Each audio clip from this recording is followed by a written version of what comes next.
Ona Judge's story begins sometime in 1773. Even Ona didn't know exactly when she was born, but we do know she was born on a plantation in Northern Virginia called Mount Vernon. Mount Vernon was home to arguably the most famous and respected couple of their time, George and Martha Washington. Ona's mother was one of over 200 slaves living at Mount Vernon. Her name was Betty. Just Betty. Ona's mother had no surname. She was listed on inventory rolls at Mount Vernon as Mulatto Betty. Betty's mother was a slave, and her father, whose identity is not known, was white. Being biracial was generally advantageous for slaves at this time, and Betty was no exception. Rather than toiling in the fields every day like most slaves, Betty worked as a servant and seamstress inside the Washingtons' home. Betty's position inside the home afforded her better living conditions, and it also meant that she had more routine interactions with whatever white men lived or worked on the plantation. Just such an interaction once occurred when Betty encountered a white indentured servant who also worked for the Washingtons, named Andrew Judge. Indentured servants were usually poor white men who contracted their labor for a period of years in exchange for lodging and some form of payment, often an arrangement for personal debts to be paid. Unlike slaves, when the indenture expired, they were free to leave and try to earn money for themselves. Andrew Judge was a tailor, and George Washington purchased his 4-year indenture in 1772. Shortly after Andrew Judge arrived, he and Betty came to know one another. Their relationship could have been based on adoration, or it could have been compelled by Judge. Either was feasible under their circumstances. Whatever the case, Andrew and Betty produced a child together. That child was Ona Judge. Shortly after Ona's birth, Andrew's contract expired, and he left Mount Vernon. Ona Judge never knew her father. After leaving Mount Vernon, Andrew Judge found success. He earned enough money to buy his own land and buy his own house, although neither Betty nor his daughter Ona ever saw him again. Betty nonetheless purposely kept the surname Judge for her daughter. An English surname could be beneficial as an outward expression of English ancestry. In fact, even though Betty did not retain her father's surname, she most likely had both a white father and a white grandfather. And that meant Ona Judge had more English ancestry than African. Although, under Virginia law, any child whose mother was a slave was, likewise, a slave, no matter how many white fathers were in her family tree.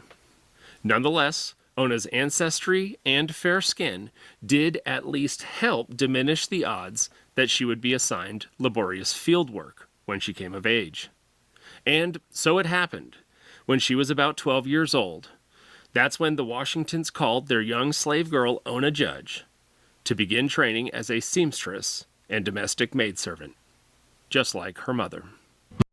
Creating a podcast seems easy until you learn about all the hard and annoying stuff that goes into actually making it. All the expensive tools and complicated programs you need, it can feel pretty much impossible at times. None of this is an issue anymore though, because with Descript, you have everything you need to create a professional grade podcast. I can create remote recordings that keep their original pristine quality even with connection bumps. When I'm done, it'll automatically be thrown into a project for me. Now comes the scary part, editing.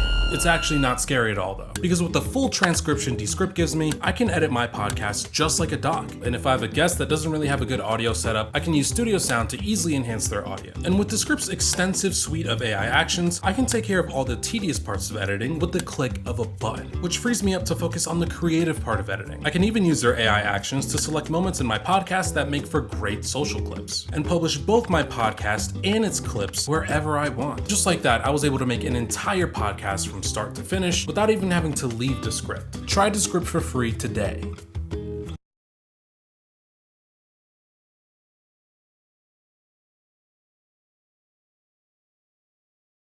AARP can help keep you in shape today and razor sharp tomorrow.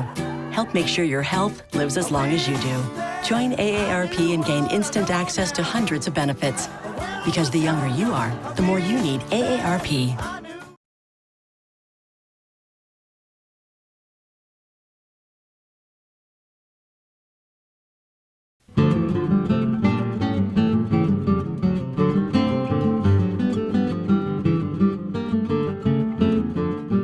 Ona's mother, Betty, wasn't born at Mount Vernon.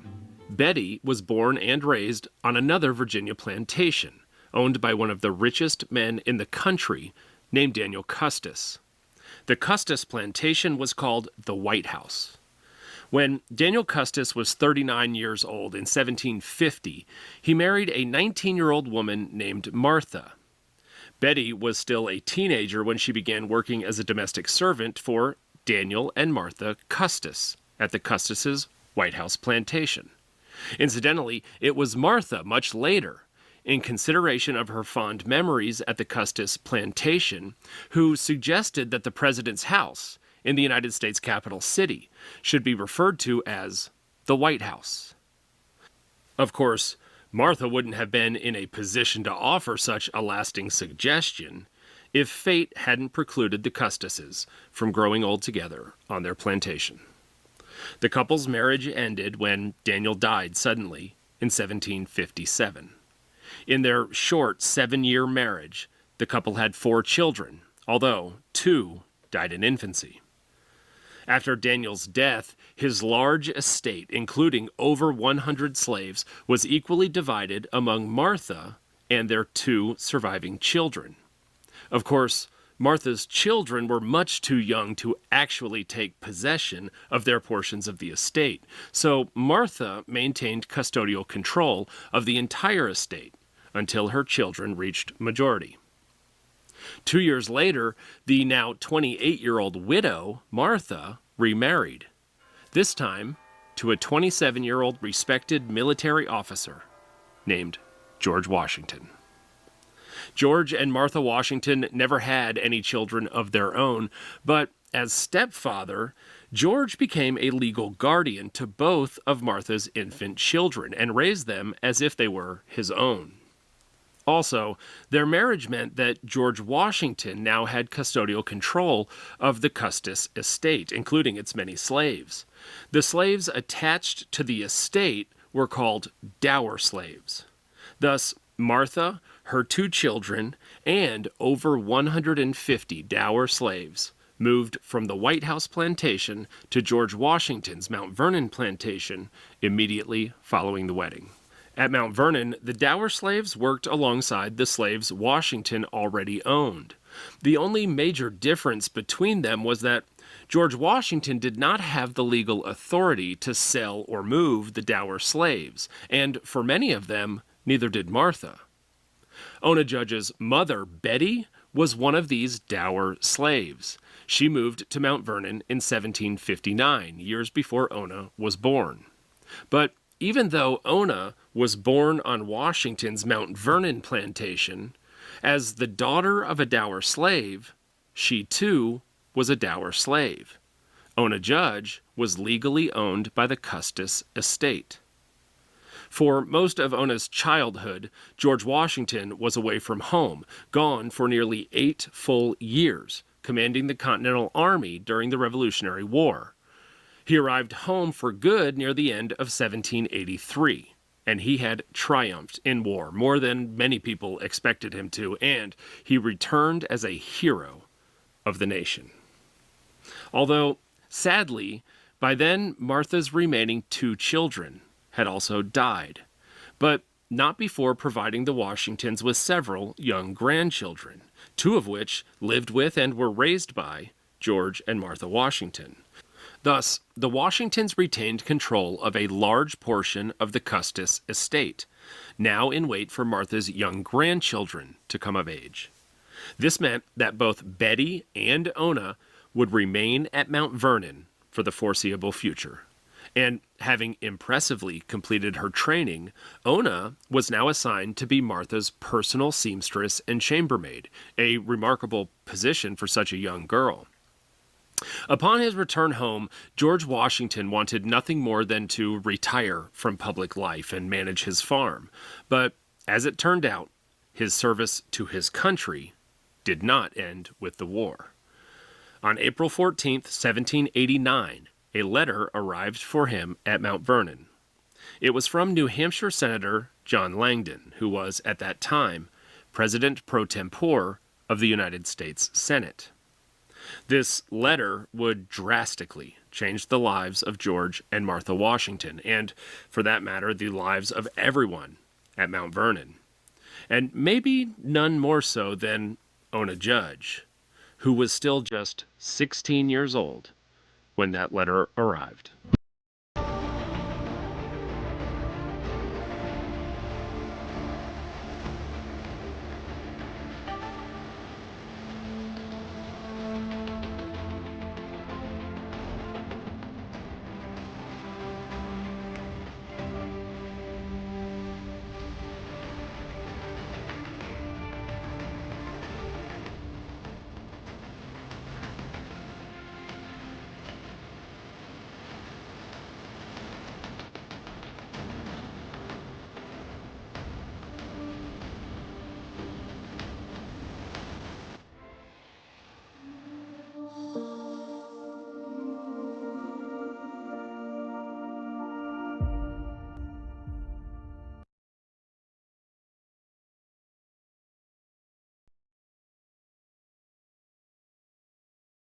When you're ready to start your business, Zen Business will guide you through the steps to quickly and easily form your LLC with confidence. Zen Business is the fastest and easiest way to start, run, and grow a successful business all in one place. You don't have to do it alone. You'll have access to educational resources and award-winning support 7 days a week. With Zen Business, you can make your business official with an LLC, secure a registered agent and compliance services, and set up your finances with an employer ID number and business bank account. They take care of all of the stressful, ongoing federal and state requirements as you grow so you can focus on what you love. Use Zen Business to confidently start, run, and grow your business. Check them out today.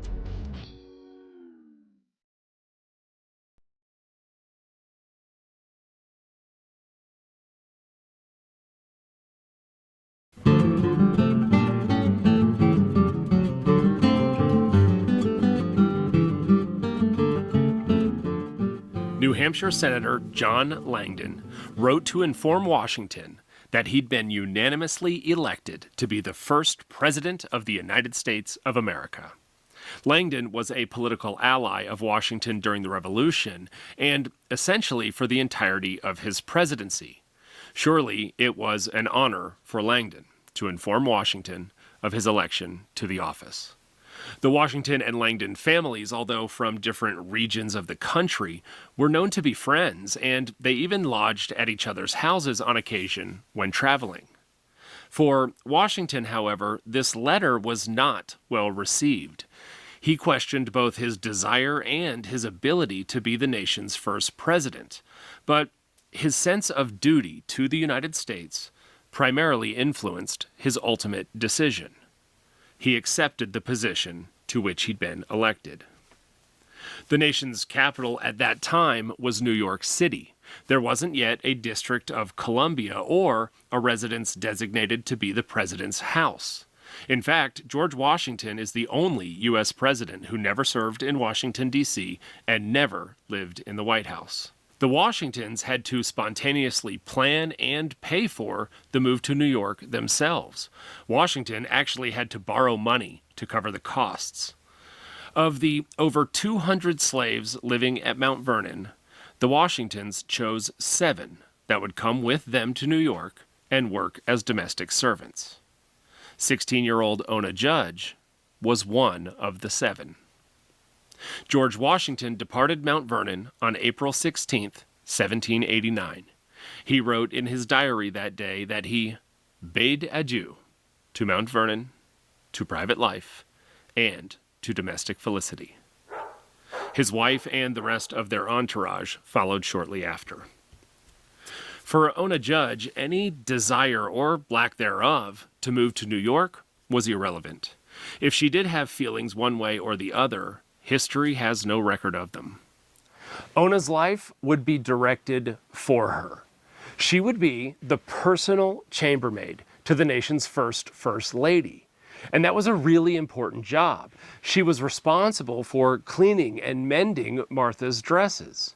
Even long before JFK's 1960 national television debate debut, the national political scene depended significantly on appearance. The young Ona Judge had never experienced life outside of Mount Vernon. Surely New York City would expand her knowledge and understanding of a much larger world than she had previously known.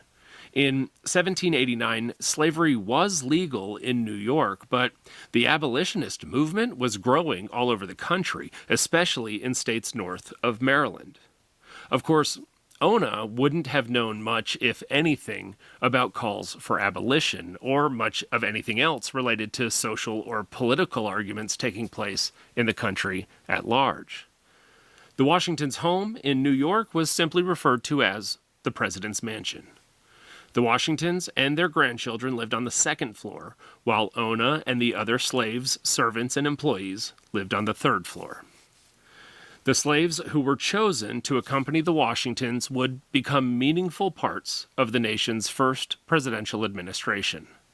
Washington recognized their importance and value, illustrated by providing each of them with a brand new set of fitted clothing. In a letter to one of his appointed aides, Washington requested that the suits made for his slaves should be handsome ones, with richer and fuller tassels at the top than the old ones. The trip from Mount Vernon in Virginia to New York City took just under 2 weeks. The crowd loves champions. Gladiator 2 is an epic spectacle. To amuse you is my only wish. The glory is yours, not mine. Very good. Gladiator 2, rated R, now streaming on Paramount Plus.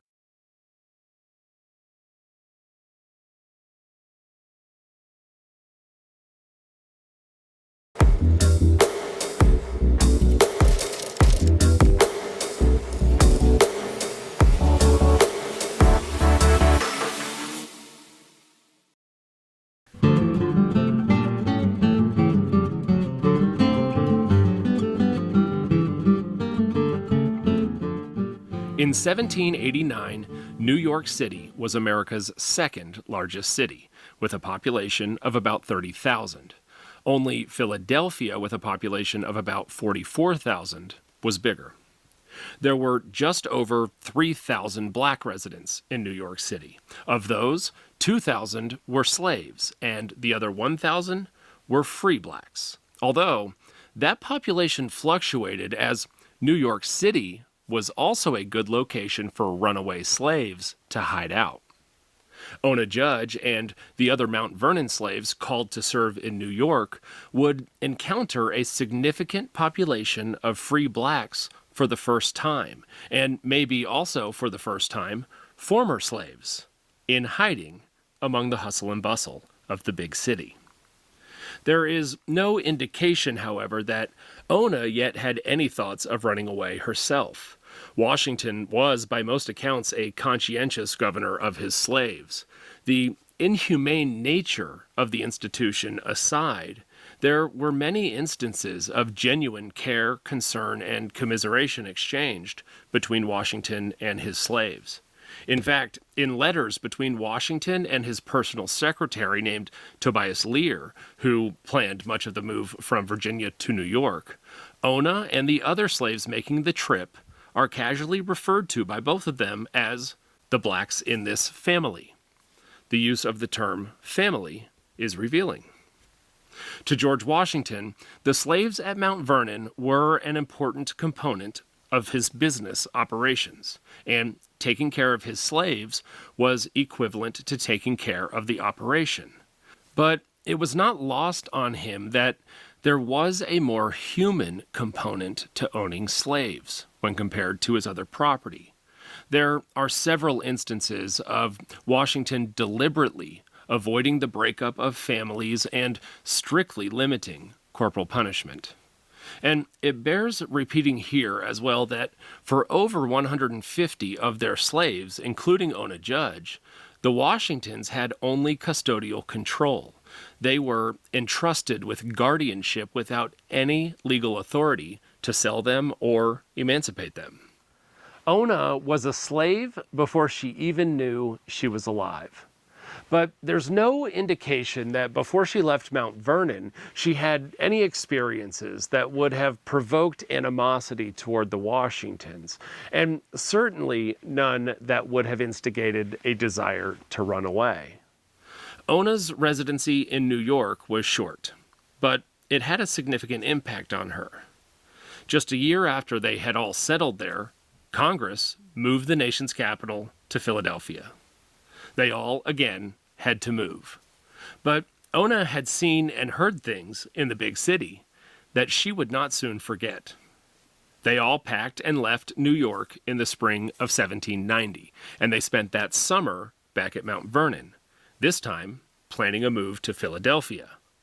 Once again, Ona was called to serve the first family. In Philadelphia, as was true in New York, Ona Judge would be surrounded by some of the most famous and influential people in the country, and she'd be further exposed to changing ideas about race and freedom and self-determination. Certainly, her understanding of her own complicated place in the world as a young, black, female slave was expanding. So much was happening to her and all around her, all while she was still just a teenager. What if I told you that instead of setting up a green screen, you can just click a button into Script and get the same exact effect? So I have my project here, and as you can see, my background is not very pretty. All I have to do is select my layer in the canvas, then go to the effects panel and just toggle green screen. The script will start processing, and when it's done, I have a completely green screen video. So now I can make it look like I'm in a room full of weirdos. Okay, bye.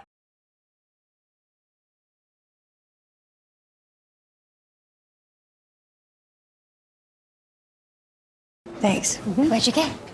Oh, I got another double shot, double cream, double froth, double pump, double whip, double hot, double calf, double sweet. Hey, did you know that Discover doubles your cash back at the end of the first year? You are cut off. You earn, we match. Debbie. Unlimited cashback match.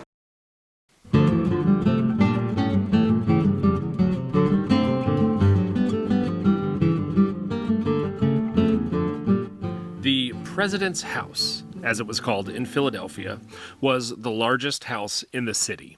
It was formerly home to Richard Penn, the grandson of the founder of the Pennsylvania colony, William Penn, and the house was situated nearly next door to what is now Independence Hall. Philadelphia was as cosmopolitan as America got in the late 18th century, and it was the epicenter of the developing abolitionist movement in the country. Here, Ona Judge, on occasion, went shopping and even had opportunities to see a play and see a circus. In 1780, the state of Pennsylvania passed expansive anti-slavery legislation. The law did not fully and immediately abolish slavery in the state, but it did provide slaves with opportunities to petition for their freedom. Although the law did not apply to slaves who resided outside of Pennsylvania. But it did allow slaves from other states to establish residency if they remained within Pennsylvania's borders for a period of 6 months or longer. There was some ambiguity as to whether or not it applied to Washington's slaves, as Washington never became a citizen of Pennsylvania himself. It was even more ambiguous as it related to Ona Judge. She was still a minor when she first arrived in the state, and even still today, any form of emancipation for minors is a legal rarity. George Washington, in order to avoid any potential legal disputes with his slaves and to avoid the wrath of the tenacious anti-slavery advocates in the city, initiated a systematic rotation of slaves between Mount Vernon and the President's House in Philadelphia every 6 months. Of course, there would have been financial repercussions for Washington if his slaves began suing for their freedom. But he also sincerely feared that emancipation could be dangerous for them. It seems Washington truly believed his slaves were protected under his care. His idea was practically reasonable, as many freed slaves fell into desperate poverty and many died from starvation or exposure. Although, however reasonable, it was nothing more than his opinion. Some former slaves did have trouble finding their way after being emancipated, but others thrived, and Philadelphia supported many examples of that. Among the most prominent may have been a preacher and cobbler named Richard Allen. Allen was born into slavery, but as a young man, he worked odd jobs in the city for pay, and over time, and with a sympathetic owner, he was allowed to buy himself in 1780. Richard chose to use the surname Allen upon purchasing his freedom as a symbol of his regard for the abolitionist Quaker and then Chief Justice of the Pennsylvania Supreme Court, William Allen, the namesake of Allentown, Pennsylvania. Allen must have been a renowned cobbler, as even the Washingtons sought his expertise on several occasions when they needed shoes repaired. In fact, Ona Judge may very well have interacted with Richard Allen while running these errands for her owners. And mending shoes wasn't the only thing Allen excelled at. He was also known to have assisted many slaves who pursued liberty by running away. No record exists of how influential Richard Allen was on the course of Ona Judge's life, but her visits to his shop may have been her only and likely her best chance to speak freely about liberty for enslaved people. And at the very least, it's possible that Allen helped Ona understand that she did have options. Although in her first few years in Philadelphia, there were still no indications that she had any thoughts about running away. Liberty is an inherent desire of human nature, and even more so, it's an inherent part of being American. But up to that point, her life was not as unbearable as it was for many other slaves, nor as unbearable as it might have been as a runaway. Fugitive slaves lived in constant hiding.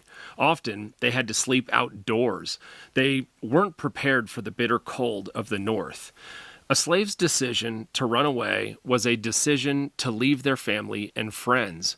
Often, they didn't even know where they were going or who would be there when they arrived. The consequences for those who were caught were often harsh.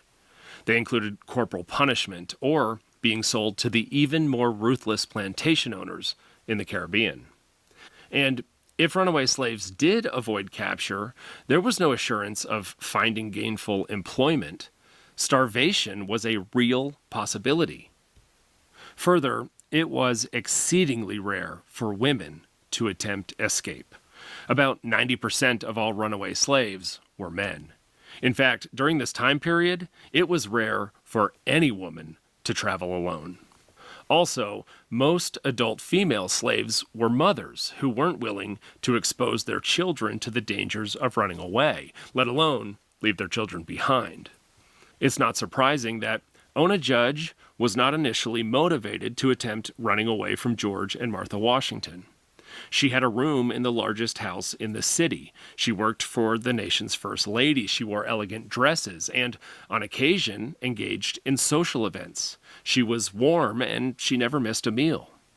Also, Ona's mother and her favorite stepbrother and two stepsisters all still lived at Mount Vernon.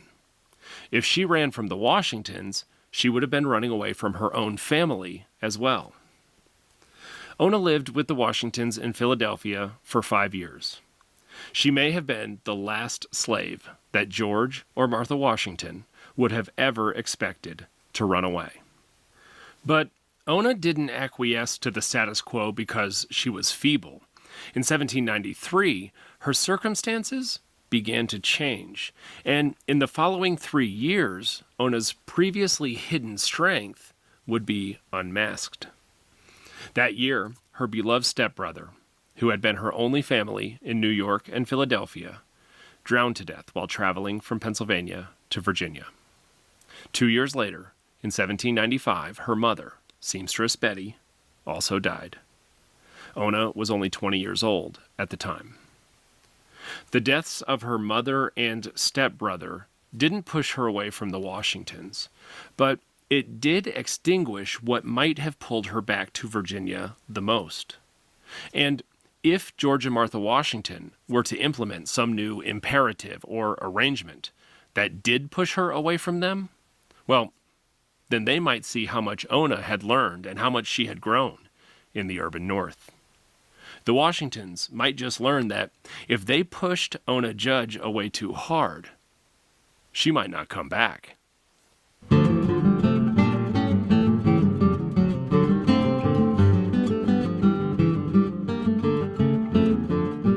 In February of 1796, the Washingtons learned their 19-year-old granddaughter, Eliza, had found the man she wanted to marry. Eliza wanted to marry a British businessman who was 15 years older than her, named Thomas Law. Thomas Law had made a small fortune in real estate in the British colony of India before coming to the United States. He now hoped to do the same thing in America. George and Martha were hesitant to support the marriage. The age difference was significant, and although Law had not previously been married, he did have at least 3 children, all the products of a prior relationship with an Indian woman. Also, Thomas Law was British, not American. Martha especially feared Thomas might take her granddaughter to live outside the country. There seems to have been a consensus in and around the family that Eliza was known to be inflexible or fiercely independent, often too stubborn for anyone's good. George and Martha eventually did succumb to their granddaughter's wishes, though, but not before Martha devised a sort of plan which she hoped would ensure the Law's residence would remain in America. At the center of Martha's plan was Ona Judge. Recall, Ona Judge was one of the Washingtons' dower slaves and legally bound to the Custis estate. By this time, Ona was in her mid-20s, and she had developed special skills. She was a valuable remainder of that estate. So Martha, hoping to prevent any possibility that the Laws might leave the United States, did whatever she could to provide a situation for the couple in Virginia that was worth staying for. Thus, shortly after news of the wedding was made public, Martha announced that upon her death, the talented, hard-working, and obedient slave, Ona Judge, would be transferred and inherited by Thomas and Eliza Custis Law. Essentially, Ona Judge would be given to Martha Washington's 19-year-old granddaughter as a wedding gift. Thomas and Eliza Law were married on March 20th, 1796. At the end of that year, George Washington made a major announcement of his own. When his second term as president ended in 1797, he would step away from public life. This time, he meant it. He was going to retire and return to Mount Vernon. In a very short period of time, Ona was faced with the looming end of her service to the country's First Lady, to leaving Philadelphia and returning to the South, and her new assignment to Eliza Law. She'd soon no longer be experiencing life among her free black friends in the urban, cosmopolitan North, or living within the heart of the abolitionist movement. For Ona, simply returning to Mount Vernon probably would not have been devastating, but she terribly dreaded her impending designation to the Laws. And she knew she was supposed to be loyal to the Washingtons, but to her, that obligation crumbled when Martha Washington decided to tie a bow on her and give her to Eliza Law as a gift. Not only was Eliza known to be obstinate, but what little Ona knew about Thomas Law was disconcerting at best. Thomas was not averse to sexual promiscuity out of wedlock, and also not averse to fathering biracial children. Ona could only imagine how she might be treated by him. For Ona, Martha's decision was a reminder of what being a slave meant. The course of her own life was at someone else's direction. Thoughts about the future are often distressing for anyone navigating the trials of a human life. Can one really navigate those trials if they don't control their own ship? And Ona, now contemplating her own future, began to feel certain that she might only be able to avoid rough waters by taking the wheel of her own ship.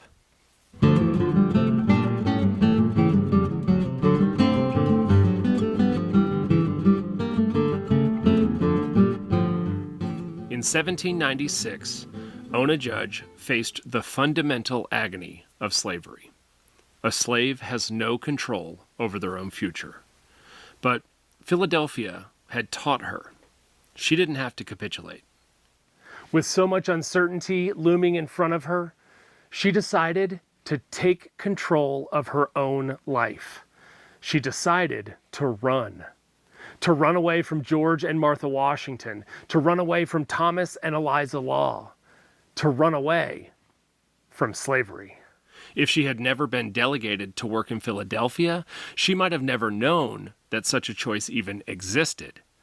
The tracks of the Underground Railroad were just being laid in the 1790s, and fortunately for Ona, she was in the city where the most extensive networks of assistance began.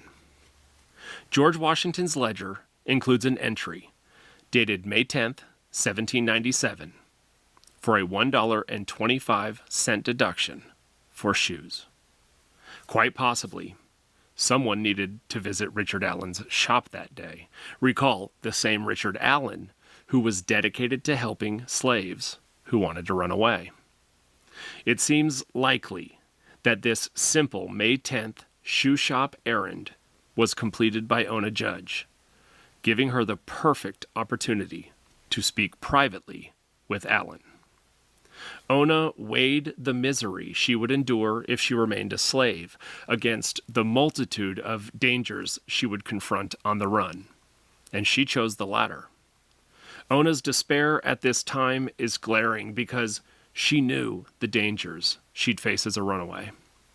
It's difficult to figure precise numbers for the likelihood of a runaway slave's survival, but some historians have figured the probability for survival to be somewhere near 50%. Ona knew running away could mean dying. And even if the elements didn't kill her, the bounty hunters would be on her trail. At the very moment she left the Washingtons, she would become a fugitive of the law. Neither a warm fire nor a horn of plenty could eradicate the legal status of a runaway. Life for a fugitive slave was a life forever in hiding. And owners of runaway slaves generally offered rewards to anyone who found and returned fugitive slaves to them. Some bounty hunters made pursuit of these rewards their full-time occupation. Neither of Ona's options would lead to a life of peace or serenity, but of the choices in front of her, she chose to walk the cobbler's path. She chose to risk the danger and pursue freedom. Ona resolved that she would simply not ever work for Eliza Custis Law. With Washington's presidency coming to an end, George and Martha spent the spring and summer of 1796 organizing the upcoming transition of the office of president and their departure back to Mount Vernon. Unbeknownst to them, at the same time, Ona Judge was planning her own transition and departure. On the evening of May 21st, 1796, Ona Judge slipped out the back door of the president's house while the Washingtons ate dinner. The moment she walked out the door, she became a fugitive. She'd committed the crime of stealing her own body. Mom! Need money fast? File with H&R Block and you could get a refund advance loan up to $4,000.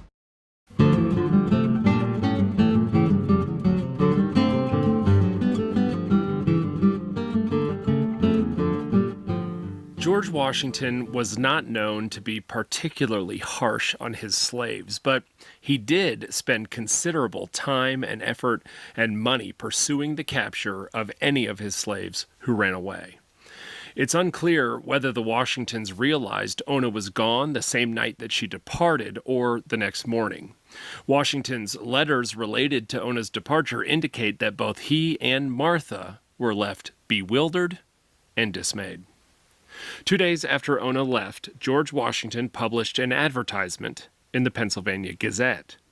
He provided a description of Ona and offered a $10 reward for Ona's capture and return.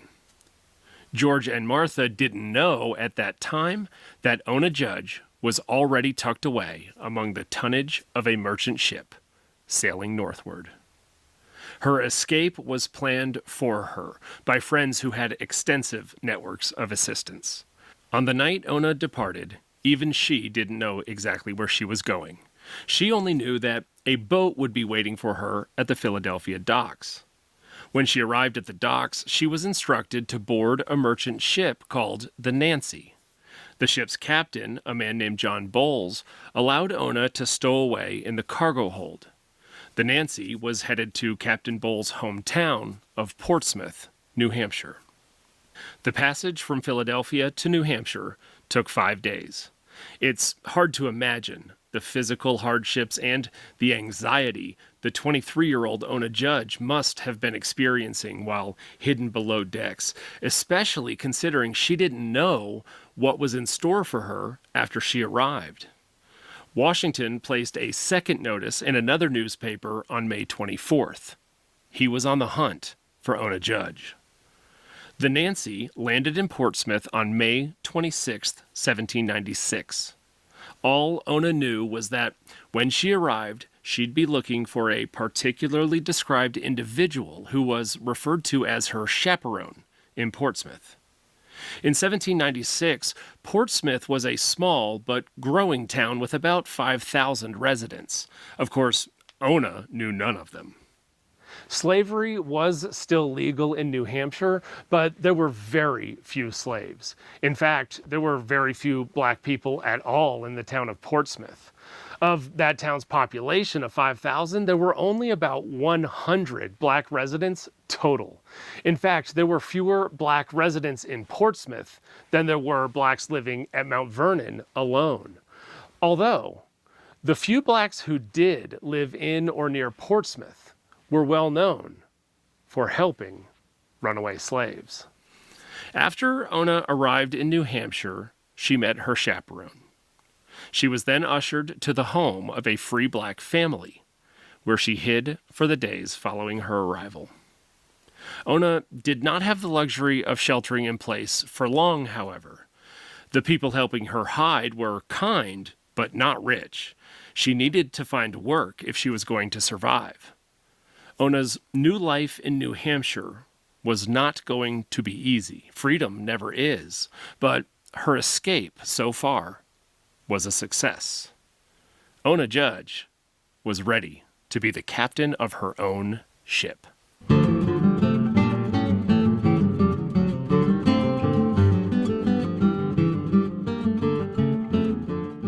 Ona now needed to find work. She needed to earn enough money to provide for herself. Unfortunately, she wasn't able to utilize her most lucrative skill as a seamstress. She had no endorsements, she had no samples, and certainly she wasn't in a position to parade around town advertising herself for hire. Her only real option was to accept odd jobs in domestic service, and she was paid next to nothing for them.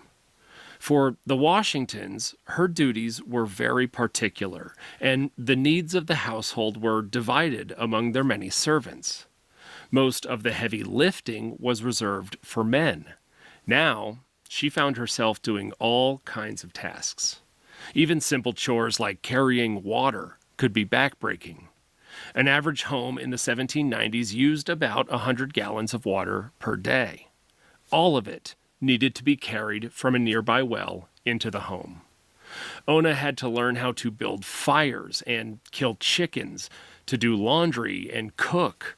all as she simultaneously acclimated to the New England way of life at a time before central heating or municipal snowplows. Harsh winters and hard work meant that domestic servants in New England at this time had an average life expectancy under 50. In addition, Ona arrived with nothing. She was alone, and she was under constant stress as a fugitive. She never knew who she could trust or who might be looking for her. Every step she took had to be deliberate. There was one house and one family, especially in Portsmouth, though, that Ona knew she needed to avoid. She needed to avoid the Langdons. Recall, John Langdon was the New Hampshire senator who wrote to George Washington in 1789, informing him that he'd been elected president. The Langdons were longtime friends of the Washingtons. John Langdon played a significant role in helping the United States gain its independence. He was a military officer during the Revolution and had been a delegate to the Second Continental Congress. John Langdon, his wife Betsy, and their daughter Elizabeth had visited the Washingtons at Mount Vernon and in Philadelphia on several occasions. Once, the Langdons' teenage daughter Elizabeth stayed at the president's house in Philadelphia for nothing more than a social visit with the Washingtons' granddaughter Nellie Custis. The two girls were very close friends.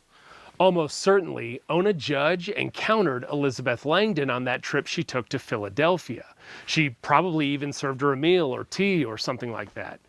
Ona knew she had to avoid the Langdons in Portsmouth because they would probably recognize her and, as close friends of the Washingtons, expose her location to them. One day, Ona's concern became reality. On an otherwise normal walk through town, Ona spotted 18-year-old Elizabeth Langdon walking the same street. Ona tried to obscure herself. She quickly ducked away to avoid being seen. Her attempt, though, was not successful. Elizabeth Langdon saw Ona Judge and immediately knew who she was. Elizabeth wondered, why was Martha Washington's maidservant strolling the streets of Portsmouth? At first, Elizabeth assumed Ona's presence meant that Martha Washington must be visiting the city, but then thought that wasn't possible. She and everyone else in town surely would have known if the First Lady was visiting. When Elizabeth returned home later that day, she told her father about the encounter. John Langdon wasn't as baffled as his daughter. Langdon knew right away that his daughter had seen Ona Judge, and he knew she was a runaway slave owned by the Washingtons. Ona's cover was blown. She'd been discovered by the one family in Portsmouth who were personal friends of George and Martha Washington.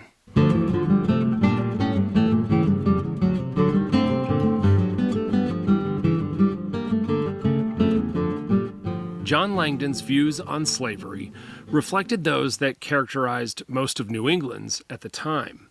He never owned slaves himself and wasn't a stalwart abolitionist, but he did want to see an eventual end to the immoral practice of slavery. So, regarding Ona Judge, he faced a troubling dilemma. He weighed his oath to uphold the laws of the country and his friendship with the Washingtons against his personal convictions. After consideration, he decided that even if he personally preferred to keep Ona's location a secret, doing so was illegal. Near the end of August in 1796, John Langdon sent a letter to Washington. He advised the president that his fugitive slave, Ona Judge, could be found in Portsmouth, New Hampshire. Washington adeptly evaded allowing slavery to become a heated political issue during his presidency, and he didn't want his pursuit of a young girl in New England to stoke any fires among the growing abolitionists in the country.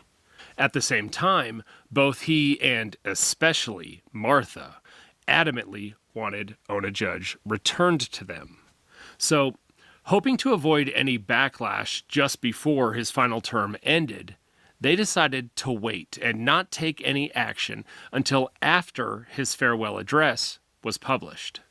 Further, Washington decided that he would try to return Ona to Virginia covertly, rather than have her arrested and brought to court, which, according to the Fugitive Slave Act, that incidentally he signed into law, was the prescribed method for recovering fugitive slaves. About a month after John Langdon informed Washington of Ona's location, Washington penned a letter to the Secretary of the Treasury at the time, a man named Oliver Wolcott. Washington asked for his help and justified his and Martha's resentment of Ona, explaining that their offense stemmed from the ingratitude of the girl, who was brought up and treated more like a child than a servant. Martha seemed to have taken Ona's departure especially personally, as Ona was part of the Custis estate, and therefore, to Martha, Ona's decision to run away was comparable to stealing from her grandchildren. It took almost 3 months before a plan to bring Ona back was set into motion. Oliver Wolcott did help, although only by requesting assistance from Portsmouth's local customs officer, a man named Joseph Whipple. Joseph Whipple's brother was a signer of the Declaration of Independence, and years earlier, Washington had appointed Joseph to his position in the customs office. Washington and Wolcott hoped Whipple would be able to figure some way of finding Ona and getting her on a ship headed to Virginia. Whipple's personal views on slavery were probably similar to Langdon's, but initially he responded that he would, with great pleasure, execute the president's wishes in the matter. After all, for Joseph Whipple, this was the president who was asking for help. However, Joseph Whipple's actual execution of the president's wishes might indicate that the task wasn't as great a pleasure for him to execute as he first suggested. Several weeks passed before Whipple took any action to discover Ona Judge. Nonetheless, he was able to locate her, and he decided to lure her to him by pretending that he wanted to hire her as a domestic servant in his own home, and that he would be paying handsomely. Ona, as always, needed money, and she agreed to sit with Whipple for an interview. Soon enough, Ona realized the whole interview was a ruse. Whipple was asking too many questions that were unrelated to the supposed job, and he seemed to know too much about her already. Ironically, what made Ona most skeptical was that Joseph Whipple was being too nice to her. And soon enough, Whipple realized that Ona was onto him. And when he did, he came clean. And he told Ona now that he actually was speaking to her on behalf of George Washington, who had given him a mission to return her to Virginia.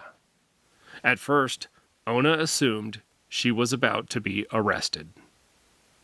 But that didn't happen.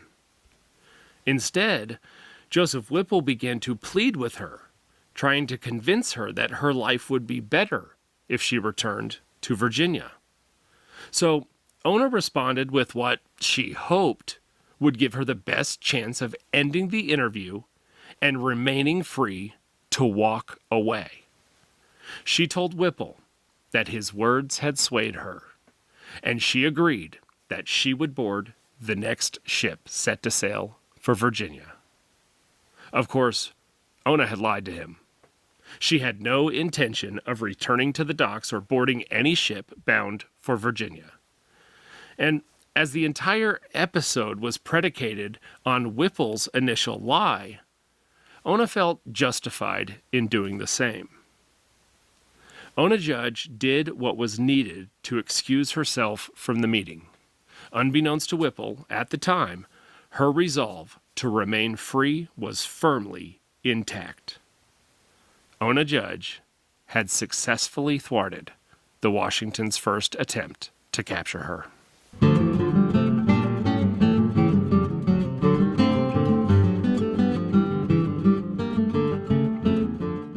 A few days after Joseph Whipple interviewed Ona Judge, he waited near a dock in Portsmouth with a ship behind him that was ready to sail to Virginia. As they had agreed, he was there to see her off. Ona Judge never showed up. Whipple hoped he'd soon be able to inform George Washington that his mission was successful. Instead, he penned a note recognizing the attempt had failed. Although, in the note, Whipple made no apologies.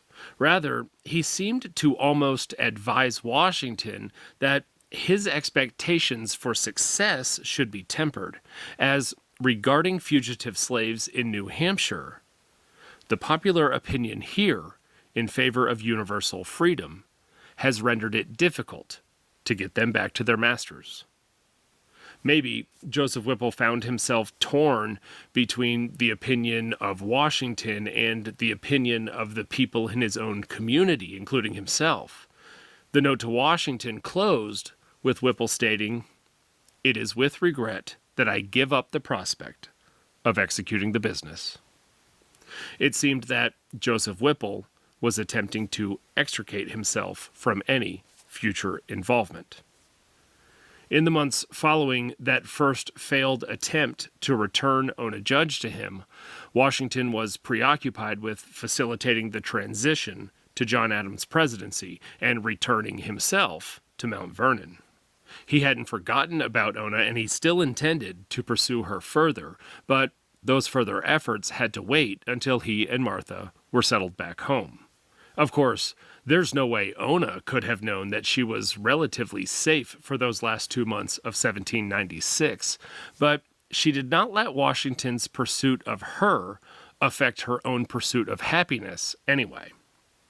On January 14th, 1797, the New Hampshire Gazette, the leading Portsmouth newspaper, announced the marriage of Miss Ona Judge to a free black man named John Staines.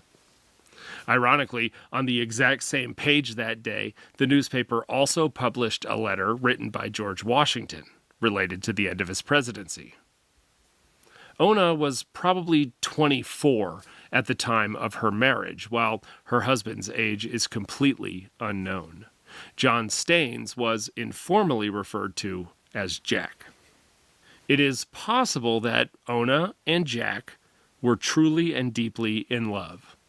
It's also possible that their union was based more on circumstances. After all, there were only about 100 black residents living in Portsmouth, and the marriage took place only 7 months after Ona first arrived. So it could be that for Ona, Jack Staines was simply the right man in the right place at the right time. And getting married, having a partner, meant for her more financial stability and a chance to start a family.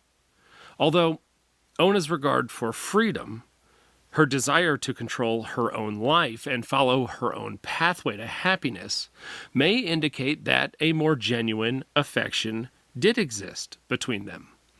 In reality, as may be true of marriages past, present, and future, it was probably some combination of love and circumstance. What remains significant, however, is that Ona chose to marry, and she chose to start a new life with Jack Staines, and also that she was now no longer alone. Ona's husband Jack earned decent wages working as a crewman on merchant trade ships, which was a common occupation for free black men in northern seacoast towns. Free black sailors at that time were often referred to as blackjacks. It was one of the few jobs that paid blacks the same as their white counterparts, but black merchant seamen still endured instances of unfair racial discrimination, both on the ships and in foreign ports. Jack's decent wages came at a hefty price, though. He was obligated to spend long periods, often months at a time, away from home. And the high seas were, and still are for that matter, a dangerous place. Crews often encountered bad weather, shipwrecks, illness, pirates, and blackjacks were sometimes, especially in the Caribbean, kidnapped into slavery. In 18th century New England, about 30% of mariners' wives, no matter their skin color, became widows prematurely. After marrying, Jack and Ona rented a home in Portsmouth, and, although the exact date is unknown, sometime in 1798, Ona Judge delivered a healthy baby girl named Eliza. At the time, childbirth was significantly more dangerous than any of the risks sailors faced on the high seas, and certainly much more dangerous than today. In the 21st century in Western countries, about 1 out of every 10,000 deliveries results in the mother's death. While in the late 18th century, that number was more like 1 out of every 70. And childhood was even more dangerous than childbirth. While today, only about 1 out of every 2,500 children will die before the age of 10 for any reason. In the 18th century, it was more like 1 out of every 2. A child's chances of reaching his or her 10th birthday was 50-50. The risks of pregnancy and childbirth affected both blacks and whites, both the rich and the poor. George Washington's own granddaughter, Nellie Custis Lewis, became pregnant 16 times in her life. Of those 16 pregnancies, 8 were miscarried, 4 died in infancy, and only 1 lived long enough to survive her mother. Sadly, Nellie Lewis's experience was not uncommon. But both Ona and Eliza Staines were lucky. Both mother and child emerged healthy. However, beyond her physical health, Ona's infant daughter Eliza wasn't so lucky. Legally, slave owners were entitled to their slaves' offspring. Therefore, upon Eliza's birth, she was the legal property of the Custis estate. Overall, by the end of 1798, things were looking up for Ona Judge. She was able to avoid the Washingtons' attempt to capture her. She had gotten married, moved into a house in the city, and given birth to a daughter. She had escaped extreme poverty and established for herself a new life. She was no longer alone. And while having her first child was surely a triumphant and joyous occasion for Ona Judge Staines, it was surely also a new point of stress. Previously, Ona could have been captured and forced to return to a life of slavery. Now, though, being captured would likely mean a return to slavery for her and an introduction to slavery for her daughter.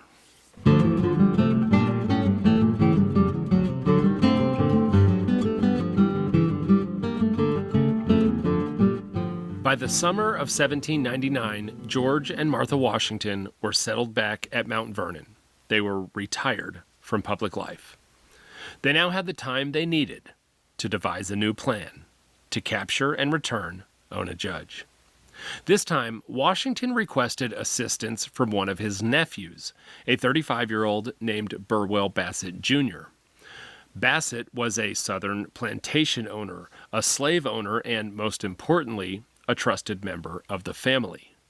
Discretion would be assured, and there was no risk of anti-slavery sentiments hindering the objective. Bassett had always been a regular visitor to Mount Vernon and to the president's house in Philadelphia. He and Ona knew each other, and for Burwell Bassett, a foundation of authority over the runaway slave already existed.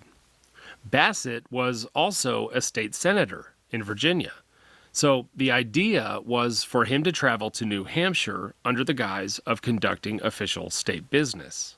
George Washington facilitated lodging for his nephew in Portsmouth at his old friend John Langdon's home. Washington knew Ona was now married, but to him, the marriage was illegitimate. In his letters and journals, Washington referred to her only as Ona Judge, never as Ona Staines. He didn't know that she had had a child, but nonetheless, he instructed Bassett to seize Ona and any children she may have had for their return to Mount Vernon as well.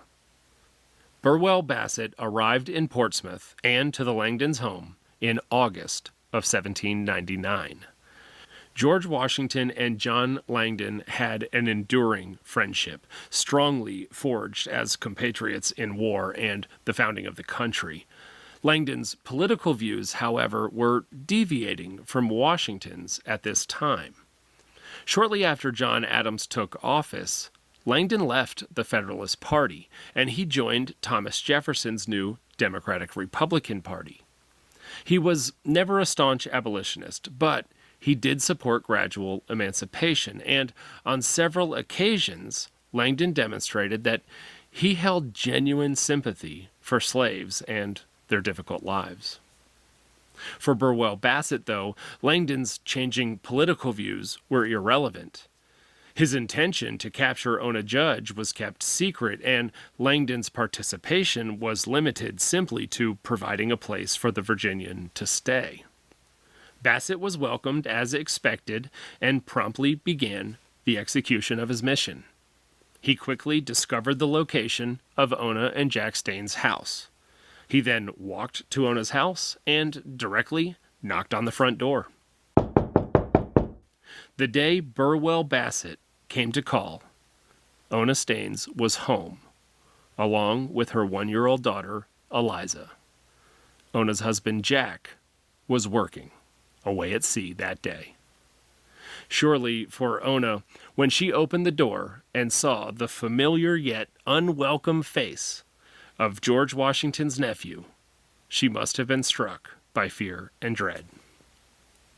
At first, Bassett's approach mirrored Joseph Whipple's 3 years earlier. He pleaded with her to voluntarily return to Virginia with him.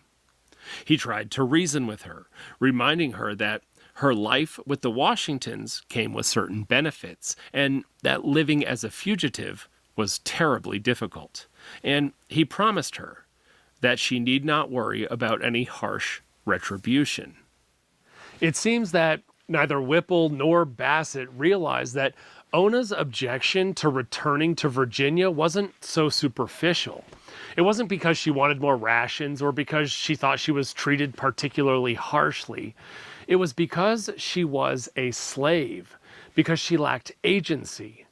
She wanted to be free.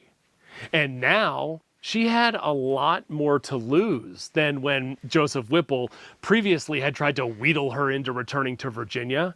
Now she was married. Now she had a child. The encounter with Burwell Bassett must have been dreadfully distressing, although for Ona Staines, not distressing enough to diminish her resolve to remain free. Bassett could not convince her to return by trying to placate her fears because she wasn't afraid of him or whatever he might do to her. Likely, there were no words that existed that could have scared her into voluntarily returning to Mount Vernon. It seems that Washington, Whipple, and Bassett, they all thought that Ona could be convinced to voluntarily return. Ona, though, knew and proved that she couldn't be talked into returning. As was recorded years later, Ona firmly stated to Burwell Bassett, "I am now free and choose to remain so." Of course, according to Bassett and Washington and federal law, Ona was not free. But Bassett was not immediately prepared to actually grab the young woman and her baby from their home in the middle of the day in New Hampshire, creating a spectacle that he knew Washington wanted him to avoid.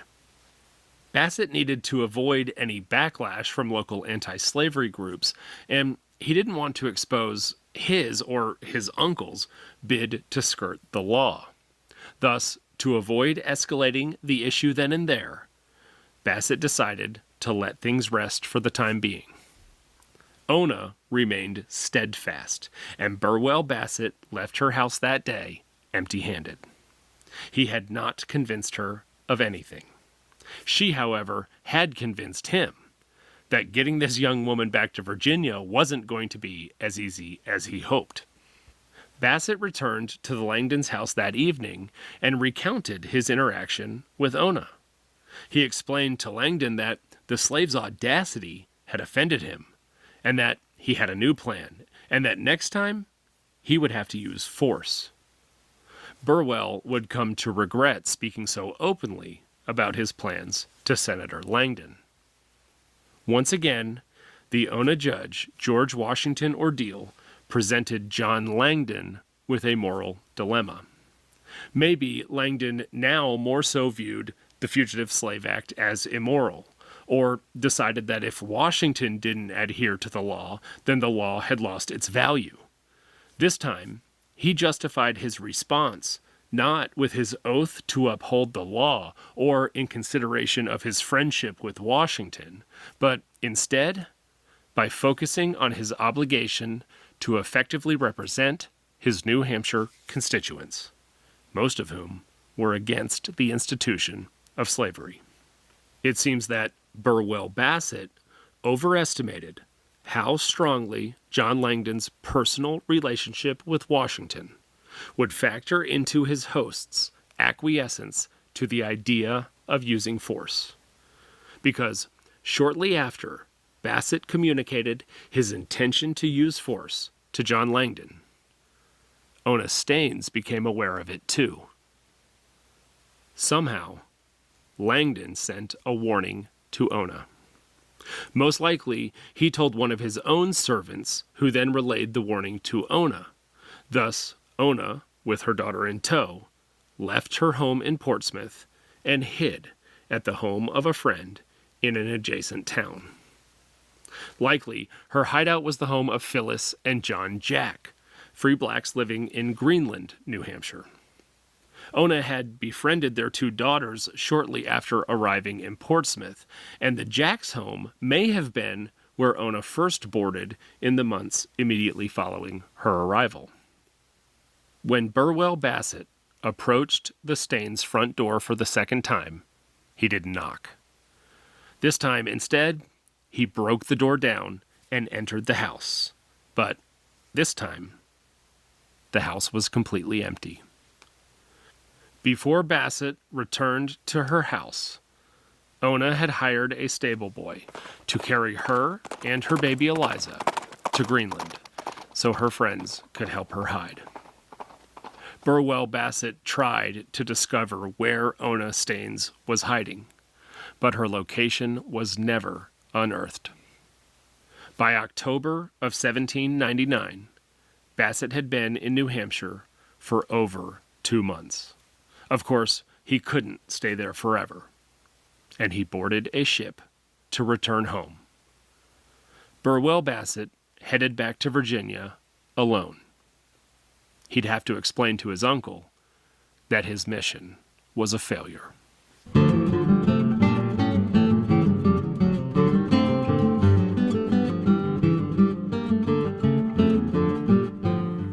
Only 2 months after his nephew returned to Virginia, George Washington died in his bed at Mount Vernon. It was December 14th, 1799. 4 rounds of bleeding and concoctions of sage, molasses, butter, and vinegar could not allay his breathing difficulties. He was 67 years old. Washington's views on slavery evolved during his lifetime and leading up to his death especially. His final will ensured that all 123 of the slaves he owned outright would be fully emancipated upon the death of his wife, Martha. The other 153 Mount Vernon slaves remained legally affixed to the Custis estate, which neither George nor Martha had broad legal authority to control. Although Washington noted in his will that he hoped any intermingled families among his slaves and those in the Custis estate would not be fractured as a result of his death. So it seems like Washington's version of what was best for his slaves was their opportunity to live under his care. And what was second best for them was their freedom. Maybe this makes some sense. After all, Washington considered his national leadership to be a duty that he was performing for the benefit of the people. Overall, history has been kind to Washington's performance of that duty, but it's up to every individual to also make a personal assessment. Objectively, however, it's probably safe to say that Washington exhibited a better stewardship of power than so many others who have discovered it within their grasp, both before and after him. And it's a fact that Washington inherited many slaves, which had been in his family for generations, but the practice in his direct lineage ended with him. What Washington seems not to have been able to countenance, however, was a slave's decision to seek freedom on her own accord, rather than waiting for his release. In the case of Ona Judge, though, the more impassioned resentment emanated from Martha. Shortly after Washington died, Martha also came to realize that she wasn't comfortable with the arrangement set forth in her husband's will. Over 100 slaves now knew that the only thing between them and their freedom was her death, and she feared they might expedite the occasion by killing her. So, to extinguish any temptation, she emancipated all of Washington's slaves on January 1st, 1801. Although still over 150 dour slaves remained at Mount Vernon, and as one of the dour slaves, Ona Staines' status as a fugitive remained unchanged. Martha Washington died less than 2 years later, in 1802, at the age of 70. With her death, both the Washington and Custis estates, including the 150 or so dour slaves, were settled and divided among many heirs. While a legal right to Ona Judge Staines and any children she had now acceded to Martha's grandchildren, none of them ever pursued the issue in any capacity. Ona Staines lived as a free woman for the rest of her life.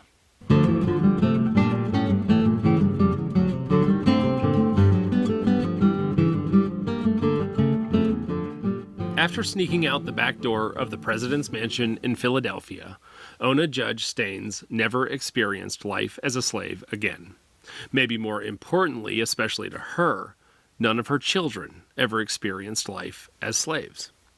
In the 4 years after Eliza's 1798 birth, Jack and Ona Staines had a son named William and another daughter named Nancy. Maybe Ona chose the name Nancy because it was the name of the ship captained by John Bowles that in 1796 first carried her to freedom. Sadly, less than 2 years after Nancy was born, Jack Staines died. Nothing is known about his death, not even whether he was killed while at sea or died at home. Jack and Ona's marriage lasted fewer than 7 years. In the years following her husband's death, Ona fell into desperate poverty. She didn't earn enough money to continue renting their house in Portsmouth, but avoided complete homelessness with help from friends, especially Nancy Jack and her family, living in a tiny town adjacent to Portsmouth called Greenland, New Hampshire. Nancy's parents, John and Phyllis Jack, were former slaves, but now free blacks. Phyllis Jack's former owner, a man named James Brackett, emancipated her sometime before 1770.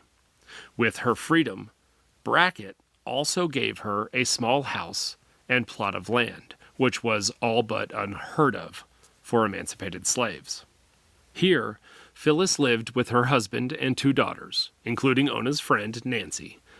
Phyllis Jack died in 1804, 1 year after Ona's husband died, and shortly after Phyllis's death, Ona and her children moved into the Jacks' house. Both families found that their recent losses only exacerbated their economic struggles, so they came together to help each other survive. It wasn't uncommon for free blacks to commingle families, living together to share earnings and expenses. Thus, the same house, located in Greenland, New Hampshire, just outside of Portsmouth, where Ona hid from Burwell Bassett about 4 years earlier, once again became for Ona a place of refuge. Very little is known about Ona's only son, William. Some have even speculated that William might have been Jack Staines' son, but wasn't actually Ona's son. It's impossible to know for sure. William left Greenland, New Hampshire when he was a teenager. He likely went to go find work on merchant ships like his father. And after he left, Ona never saw him again. In later interviews, Ona talked much more extensively about her 2 daughters. But when asked about her son, she only expressed that he was dead. She didn't really provide anything further about him. About the same time that her son left Greenland, sometime in or around 1817, Phyllis Jack's husband, John Jack, died.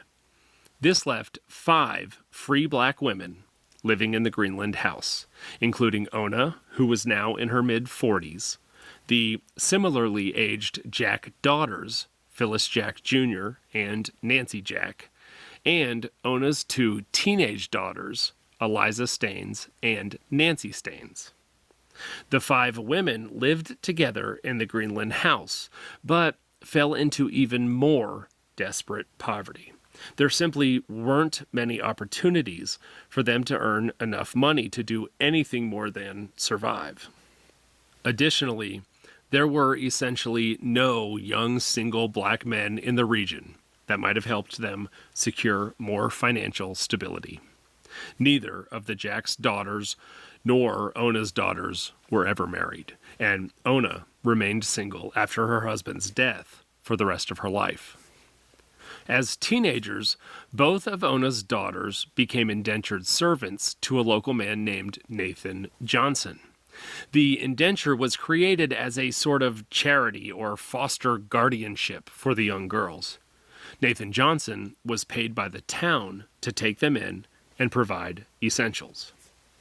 Eliza and Nancy Staines learned and provided domestic services and tended the Johnsons' farmland.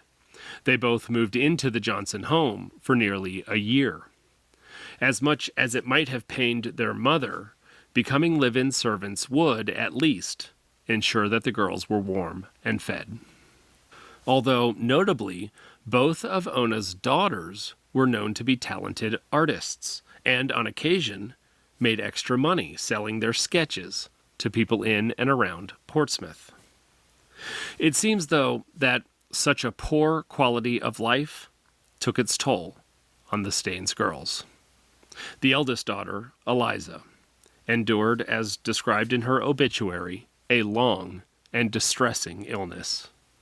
Eliza Staines died on February 16, 1832. She was just 34 years old. Even less is known about exactly what defeated Ona's younger daughter. Nancy Staines died on September 11, 1833. Like her sister, she was also barely over 30 years old.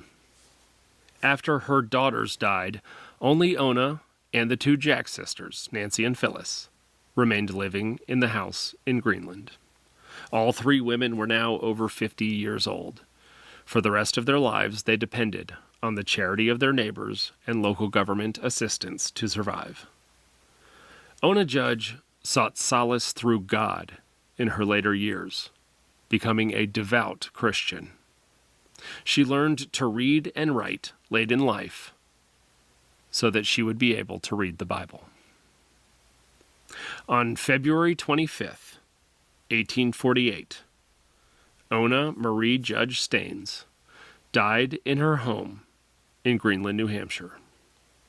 For the devoutly Christian 74-year-old woman, maybe that was the day she experienced her most transcendent transition to freedom.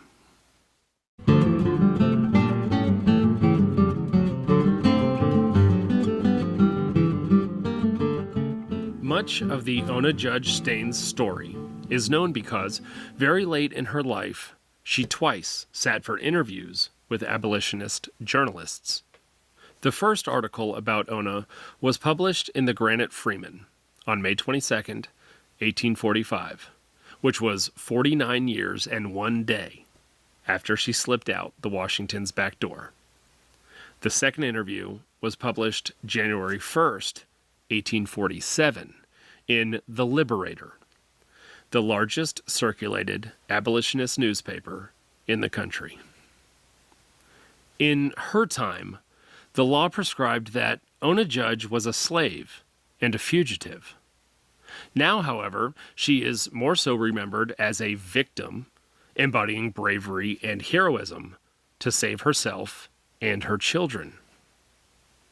Maybe, if George Washington were alive today, he might visit the site where he lived when he was president, and come to know that in Philadelphia, February 25th is Oni Judge Day in that city. He might see that his former residence is now a museum, with an exhibit celebrating his presidency, and also an exhibit celebrating Ona Judge's escape.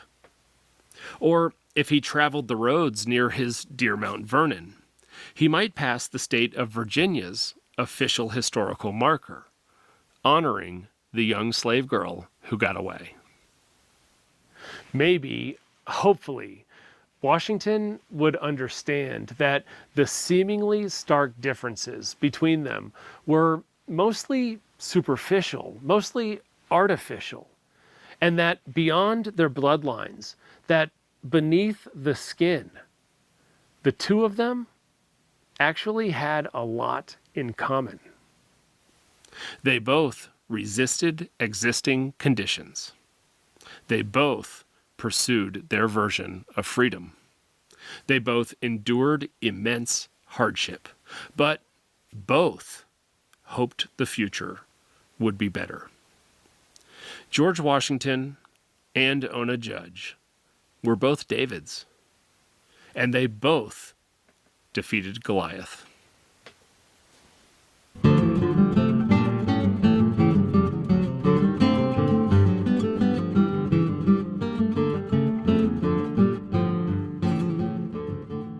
After I researched the story of Ona Judge, I decided to make a trip to Greenland, New Hampshire, to the location where Ona lived later in her life with the Jack family, which is also where she hid from Burwell Bassett, and I think it might be also where she first lived after arriving to New Hampshire in the months before she married Jack Staines. And it's also the same plot of land where Ona died and where she was buried. Some of the old grave markers are even still there.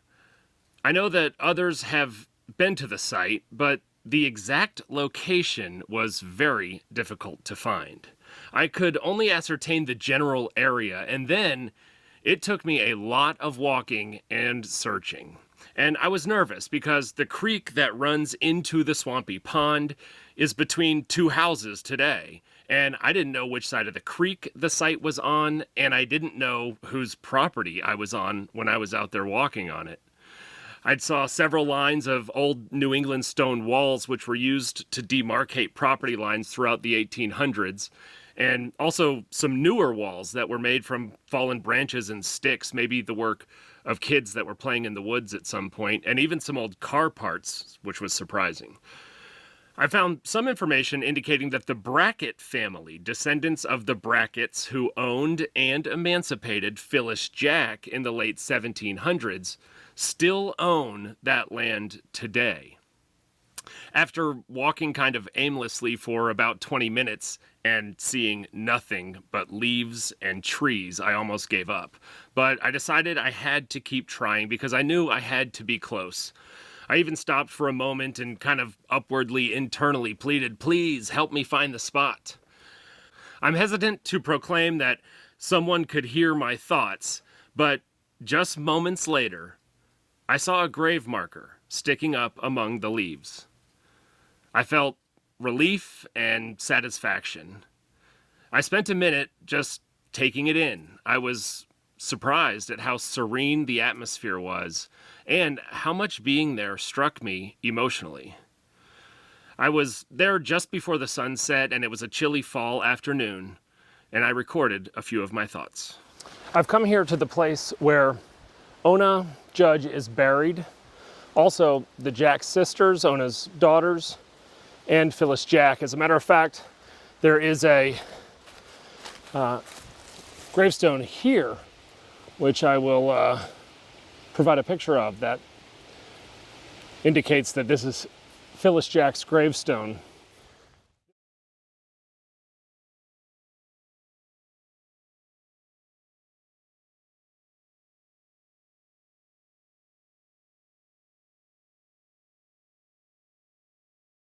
This one here is not marked, but it certainly is marking a gravesite.